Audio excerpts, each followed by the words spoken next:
Something like "Hello Manchester," it's like it's Monday, so we must be in Manchester. I kind of always wanted to be a rock star. Probably that's kind of coming up, or maybe a politician. People tell me I do have something of the Donald Trump about me, so we'll see what happens. Very, very pleased to be here in Manchester. Very grateful to the people that have made it possible, especially Michael at the back there, who I know has been organising this. Satyadaya has been so generous in accommodating us. The guys in the community upstairs. So thank you very much indeed for coming. And I'd like to say to the Manchester Buddhist Centre on behalf of Buddhafield that we feel very grateful, very pleased to be here. I have a sense of gratitude also because I come in here and I recognise where we are. So the Buddhist centres around the world, actually, that are associated with Triratna have all got things in common. There's a sort of a similar common atmosphere. We have a sort of a collective language and a way of communicating with each other. A lot of the images that we see, we kind of recognise. And it's just great, isn't it, to feel that we're part of. I feel enormously grateful that I'm part of that wider Triratna community. So lucky. I just often think, I don't know how that happened exactly. It's very hard to imagine my life had I not come across this movement. And I think it's so easy to sort of forget just how fortunate we are of having found this thing and being able to get access to all those that have gone, as it were, before us. So as I always do, if I give a little talk like this, I always begin by saying I'm extremely grateful to my preceptor, who's called Dharmachari Maitreya Bandhu, and of course, more than anybody else, to Urgen Sangharajita, who I'll mention as I talk under the name of Bhante, Bhante meaning teacher. I have to tell you that without those two people, I wouldn't have anything to say to you of any value, really. So everything that I have to say, I'm firmly a disciple of Sangharajita.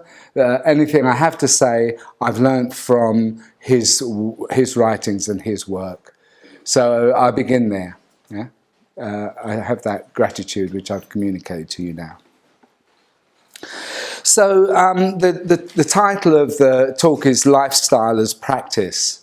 So I wanted to use that heading to give everybody some sort of idea of what the Buddhafield project is about. But I think I wanted to link it to lifestyle as practice because I wanted to say something about the way that we live our lives supports the things which are most important to us. And really, I think to raise the question, hopefully for all of us, about that question and to encourage us to ask ourselves, is it true? Yeah? Is what I do, is where my energy goes and my actions and my activity, does it service the things which I feel are the most valuable and the most important? So people come along to Buddhafield for all sorts of reasons. And certainly that was true in London, where I was for many years, and it's almost certainly true here in Manchester. And for me, I mean, that's absolutely fine, actually. So commonly, people have found that life's not quite worked very well. Yeah? They come in because they're struggling in different ways. Certainly that's my case. People are trying to work on their maybe addictions. Certainly in London, people were extremely stressed. We were near the city. People were trying to learn how to deal with that stress. I taught one guy meditation because he wanted to improve his snooker. And before you underestimate that, he became the world champion. So I claim no, I didn't get anything out of that, which I thought wasn't quite fair. At least a little bit of the winnings I would have thought would have been reasonable, but anyway. He didn't come back after that. So that's true, isn't it, across Triratna. It's certainly true in Buddhafield. So we run retreats. We run, for example, a total immersion retreat that Satyamuni's mentioned. Very intensive meditation retreat, wonderful experience. A month in silence in beautiful countryside. Really an opportunity to kind of get into and deepen one's meditation. So we could say you could say that's one end of the scale. We run a festival that 4,000 people come to. And there's a lot of kind of dancing and, and fun, a lot of kids, all sorts of things go on there. Increasingly, a lot of Dharma input also. So people will come, they'll want to work for the cafe so they can come to the Glastonbury Festival. And very often people will say quite clearly, the one thing I'm not interested in is Buddhism. That happens here, I'm sure. But quite often people say, well, I'm quite interested in meditation, that sort of seems all right. But whatever you do, don't start going on about religion. That was definitely me, anyway. Maitreya Bandhu, who I mentioned, God knows how he put up with me because I raged against any kind of notion that I was going to be involved in an organised religion or anything that had ism written on the end of it. So I know that a lot of people are coming in that way. I'm sure there are people who are sitting here in this room who have those kinds of feelings about it. And do you know what? It's absolutely fine. And I'll tell you why I think it's fine, is because if you engage with these practices, there'll come a time, and I can almost say it for certain, because I've seen it so many times, when your motivation for practicing in this way begins to shift and begins to change.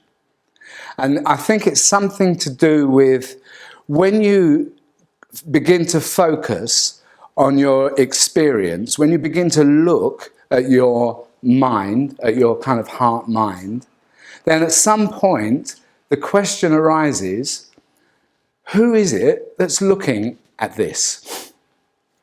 So if I can say to you, what are you thinking? You might have to scramble about a bit, but you probably come up with some sort of answer. Or what are the sensations that you're currently feeling in your body? What is your feeling tone? You can we have a faculty, don't we, that can ask ourselves that question and come up with some kind of answer. And the question arises then at some point, well, what is that faculty? If I can know what I'm thinking and feeling and what sensations I have in my body, then there must be something more, in these terms to me, than those things. And once I found in myself, once I began to kind of explore that, the whole thing began to open out. And I began to see that actually, there's something a bit more mysterious going on here. And so you could call that process, if you like, a movement towards enlightenment. If you want, you can call it that. Yeah? So I've unfortunately mentioned that word, and hopefully no one will ask me what it is, because I have no way of answering that question. It is not a thing. There's our problem. It's not something that is an end point, because Buddhism tells us there's no such thing as an end point. All there is momentum. There's change. And outside of change, there is nothing in particular. There is no being that changes. So I can't achieve enlightenment, because there is no such thing as I, really, and there is no such thing as enlightenment. All there is movement and change and momentum. This is what we're told. Our inability to understand and to see that and to actually experience that is the basis of our whole problem. Because we think that we exist as a fixed, unchanging entity, we spend all our time trying to back that idea up by providing ourselves with safety, security, possessions, approval, and so forth. So I can't become enlightened because there is no thing called I. Yeah? And I can't become enlightened because there is no thing called enlightenment. There is flow, there is change, there is momentum. And this flow and change and momentum, we can't say much about, yeah? Which is why we have Buddha figures. Because we can't really talk very much about it. And this particular Rupa, I think, is the classic example of that. So this image comes from a sutta where the Buddha, you get the feeling he just gives up, yeah? Trying to explain this thing, and he just kind of holds up a flower. Yeah? And in that, some people get it. Some people get it. I don't know what means exactly. That's the whole thing, isn't it? Yeah? Trying to find out what? So there's no me? What do you mean? There's this thing called awareness. What is that? We keep being told that things are empty of what does all that mean? So I think that's the path, isn't it? That's what we're kind of in a way sort of out to do. At least those of us who are here for that reason, or for whom that motivation has become more dominant than the other motivations that may have brought us in the first place. So we can't really say, let's if you go with me on this so far, if I can't say what enlightenment is or exactly it means, I can say something about what it's like. And throughout the Buddhist scriptures, this is broadly speaking, either it's talked about as what it's not, or it gives us kind of clues by saying that it has certain characteristics.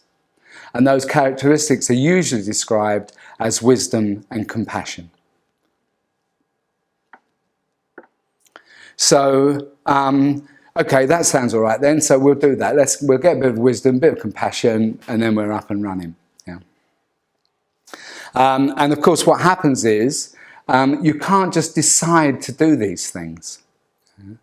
My experience of this is the best that we can do is to get ourselves into conditions whereby wisdom and compassion will arise. I don't know if you've had this experience in meditation. As soon as you have the idea that you want to have some kind of particular experience in meditation, in that instance, you are denied that experience. You can't push it. You can't grasp things. All you can do is, in that example, is to kind of relax your body, do the techniques that we talked about with meditation, and then from those conditions, other sorts of things can be given space to arise. So to develop. So let's just talk a minute then about what these qualities of enlightenment might be. Can you let me know when I go on too long? Sort of half an hour or something, someone got to watch. So,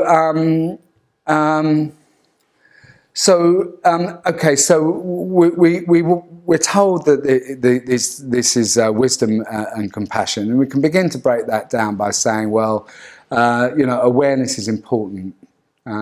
How do we develop awareness? Well, we've got certain meditation practices like the mindfulness of breathing, which helps us along that road. The enlightenment has the quality of love. You can even say that the universe has something of that. That's a very inspiring thing to believe, I find. How do we do that? Well, we've got meditation practices like the Metta Bhavana. We've got each other that we can engage with and communicate with, and love. Yeah? So in those kinds of ways, we can sort of begin to experience those features of the enlightened state. These are the kinds of conditions. Something else we're told about enlightenment is that it's vast. It has no limit. The Lotus Sutta describes it as an inconceivable emancipation, a sense of freedom which is so vast that it has no edge to it. We can't conceive of it. It's too much. So freedom becomes the motivation, that sense of liberation, which is another way of talking about enlightenment. We look for conditions which help us to experience that. We work on ethics because we want to move ourselves towards this sort of notion of purity. Because we become aware in our minds how we're affected by things that we've done and said, which are less than skillful. So we've got these tools. This is the wonderful thing about Buddhism, because it's saying to you, look, here's the problem. Where we keep relying on things that are impermanent, and we're impermanent, we never get anywhere. Things just slip through our fingers. Here's the solution. So we've got this notion that there's something bigger than that, something more than that, and here's how you get there. So this is the Four Noble Truths and the Noble Eightfold Path. So it's very practical. In the end, it's something that we can do, we can actually do. But I think an area that we don't talk much about in the context of Triratna is things to do with our lifestyle, and the way that our lifestyle can give us opportunities, can create conditions for us to connect with this thing. And I think this is our biggest problem here in the West. We're so comfortable, aren't we? We're not. It's so difficult to sort of give up the idea that we can't make samsara, ordinary everyday life, as it were, that most people live, work in some way. So when our relationship breaks down, we don't think, well, you know what, relationship, that was always impermanent. That was never, I relied on that, and, we don't think that, we think, wrong partner. I'll just have to, what I'll do is, I'll find another one. Apparently these days people advertise for them. They go on dating sites or something like that. God knows how that all works. I'm so glad I'm not of this generation in so many ways. So we just, and in a sense, we can make it work for us actually, not too bad. We can get sort of a fair amount of comfort around us. We can allow ourselves time for a bit of spiritual, activity and so forth. Very different story in many places in the world. I hope I'm not taking too long. I spent a little bit of time staying in a rural temple in Cambodia. It was very, very impoverished. And I tell you, the whole romanticism of the monastic life got knocked out of me in those 3 weeks that I stayed there. They let me go with them on their alms round. And I just saw how it worked. So how alms rounds work, I realised, was that the people are so desperately poor that they don't know where their next meal is coming from. So they wake up in the morning and life is just an unending struggle for survival. And then in that environment, suddenly, standing in front of them is a man in a robe who represents something higher. And for just those few minutes that it takes to put something in his bowl, they've got that kind of, they've kind of got that relief, and that's the deal. And it means that person with the bowl has got to really do it. It's a horrendous crime for a monk in that situation to let people down and not do what he's representing himself to be doing. I don't know what am I talking about? How did I get onto this bit? I can't quite remember. So it's something to do, isn't it, with where I'm trying to get to is it's something to do with the way in which our lifestyle feeds our practice.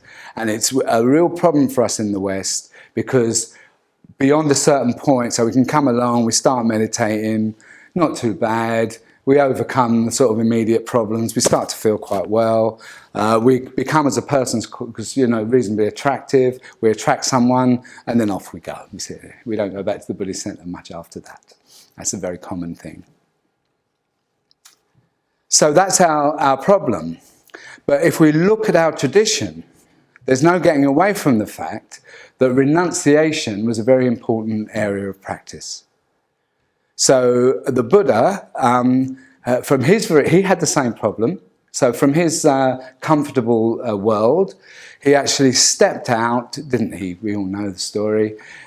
Shaved off his hair, gave away his comfortable, glamorous clothing, put on a robe, and then off he went into goodness knows where, you know, into danger, into the jungle, into the undergrowth and the underworld, mythologically as well as actually. So it wasn't just an idea. Yeah? It wasn't just a psychological process.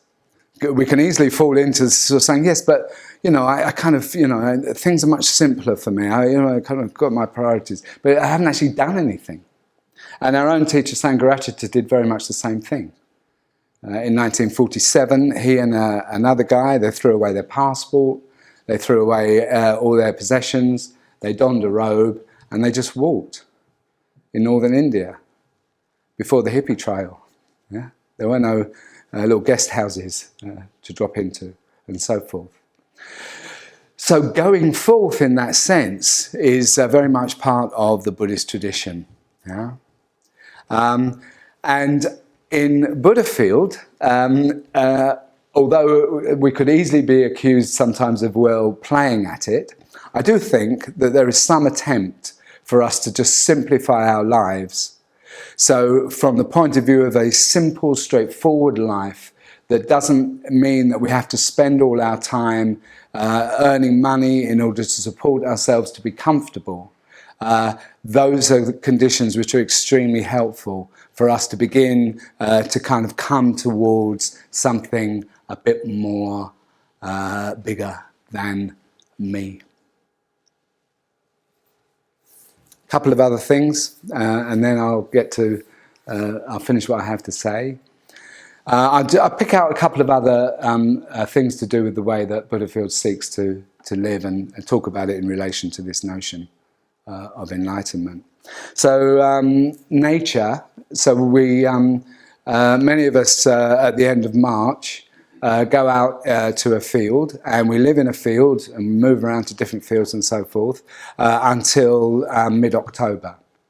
So in that process, in that practice, we are really in nature. Now I'm a lawless brat from a council flat in South London, so I don't know much about kind of nature. And I remember my first attitude was kind of, okay, give me it. It's a bit of a kind of, let's have the experience. Okay, I'll have the nature experience now, because I haven't got all day. Let's do that now. Something when you're actually kind of living in it and you're actually on the ground and so forth changes about that. You just sort of become at one, at least to some extent, with the natural world around you. And as we were saying, you notice it when you leave more than when you're kind of actually there.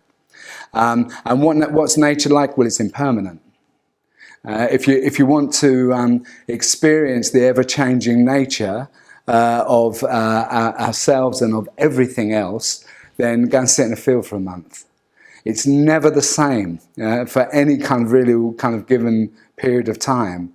If the sun's shining in the morning, it's raining by the afternoon. This is especially kind of here in England. You get your coat on and because you're cold and stuff like that, and then a couple of hours later you're hot, and vice versa, and so on. The leaves change from green to yellow to red before your very eyes. Yeah? So living in that way is a direct experience of impermanence, and we want to have a direct experience of impermanence because that helps us to move towards this idea of liberation. Another element of Buddhafield which is very prevalent is the area of friendship. So we're often up against it. Yeah? So the rain is coming down, the people are due to arrive on the retreat, tomorrow afternoon, and we still haven't got the tent up. And we don't know, and someone doesn't know where their tent pegs are, and we're tired and we're tetchy, and all the usual human stuff that kind of goes on between us. In that kind of situation, you really get to know each other. There's no hiding place. You get seen. And from that, you could say even adversity comes real and genuine friendship. And that's especially true if you are deliberately and consciously trying to develop that, which as Buddhist practitioners, of course, we are. There's a lot more I could say. We run retreats, we run a festival, we run a thing called a yatra, which is a walk across countryside. I know that there are people here who have had experience of these things, and I'm hoping that they might share some of their experience so that you're getting an idea about Buddhafield, not just from those of us who are in the middle of it, but from those who have come and made use of what we do. Okay, I think I've said enough. Thank you very much for listening to me.